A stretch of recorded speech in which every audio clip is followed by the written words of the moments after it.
You feel it, don't you? A low hum beneath the floorboards of your soul. A vibration that begins whenever she enters the room. It's in her gaze. A question she never asks with her lips, but screams with her eyes. A dare. She pokes. She prods. Little tests of your composure. A casual insult disguised as a joke. You, the good man. You absorb it. You rationalize. You forgive.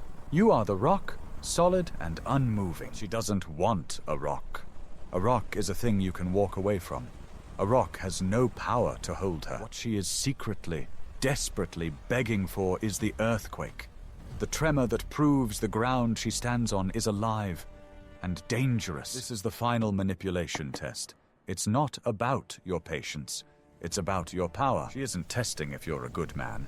She already knows you are. She's testing if you are only a good man. Because in her primal reptilian brain, a man who is only good cannot protect her. He is prey. She needs to know you have a shadow, a dark side, a capacity for righteous anger and unwavering boundaries. Let's call him Elias. He loves her, a woman we'll call Lilith. He loves her with a quiet, steady devotion. Elias is the architect of their peace. He smooths over her sharp edges. He calms her manufactured storms. He is the constant. But Lilith is bored of peace.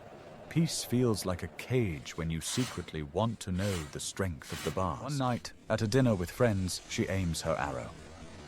Elias wanted to be an artist, she says, a cruel little smile on her lips. But he chose spreadsheets instead. Far safer. The air chills. The friends shift uncomfortably. Elias feels the sting, the public emasculation. Does what he always does. He diffuses. He smiles a tight, brittle smile. Well, even artists have to eat. He jokes. And in that moment, he fails the test. He sees the flash of disappointment in her eyes before she hides it. He chose safety. He chose peace. He chose to be the lamb. And a part of her, the part that craves a lion, despises him for it. This is not about abuse. Let's be perfectly clear. A woman who wants to be hurt is wounded. But a woman who tests your strength is primal. She is not asking you to hurt her. She is asking you to show her the part of you that could stop the world from hurting her. She wants to see the monster, not so it can be unleashed on her, but so she knows it exists on a leash, ready to defend the territory. Tests escalate. She starts arguments over nothing, pushing him, searching for a flash of fire behind his calm eyes. You never get angry, she'll accuse. Her own anger a mask for a deeper frustration. Don't you care? What she's really asking is there anything in you worth fighting for? Is there a line you would defend with your life? Final test comes on a Tuesday, a day of no significance. She tells him she's thinking of leaving. It's a bluff, a final desperate gambit to force a reaction, to see the earthquake. The old Elias would have crumbled. He would have begged, pleaded, promised to be better, softer, more accommodating. But the weeks of her tests have forged something new in him. The constant pressure has turned sand into obsidian. He doesn't raise his voice. He doesn't get angry. The fire is there, but it is a controlled blue flame. He looks at her, truly looks at her, for the first time in months.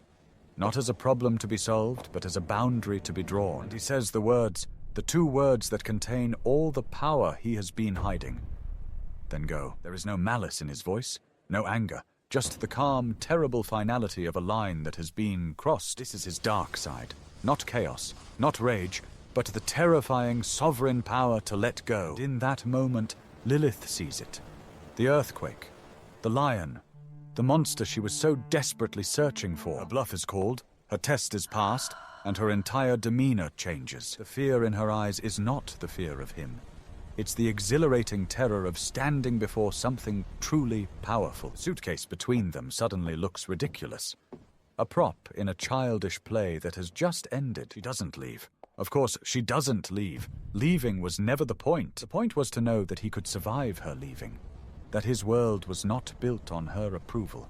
That he was a king in his own right. Your shadow is not your enemy. It is the source of your power.